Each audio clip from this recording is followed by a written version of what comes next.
চতুর্থ শিল্প বিপ্লবের সামনে দাঁড়িয়ে আমরা।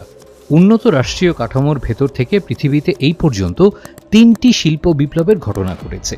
বাষ্প ইঞ্জিন ও ট্রেনের লাইন ধরে শুরু হয়েছিল প্রথম শিল্প বিপ্লব। বিদ্যুতের কেবল জড়িয়ে আসে দ্বিতীয় শিল্প বিপ্লব। আর তৃতীয় শিল্প বিপ্লব, যে বৈপ্লবিক পরিবর্তনের ঘোর কাটিয়ে উঠতে পারেনি এখনও বিশ্বের অনেক দেশ।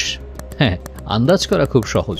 Main frame computer, super computer, personal computer এসব প্রযুক্তির মাধ্যমে সংগঠিত হয়েছিল তৃতীয় শিল্প বিপ্লব। কিন্তু বলে রাখা ভালো, চতুর্থ শিল্প বিপ্লবের প্রস্তুতি শুরু হয়েছে আরও আগে। উন্নত বিশ্বের অনেক দেশ অনেক আগেই এই প্রক্রিয়ায় ঢুকে গেছে। Internet, smartphone, robotics, artificial intelligence, machine learning, genetic engineering, 3D printing ইত্যাদির মাধ্যমে চতুর্থ শিল্প বিপ্লব চলে এসেছে আমাদের দরজার ঠিক ওপারে। চতুর্থ শিল্প বিপ্লবের এসব অনুষঙ্গকে যেই দেশ যত দক্ষতা এবং দ্রুততার সাথে আয়ত্ত করতে পারবে, সেই দেশ তত বেশি এগিয়ে যাবে।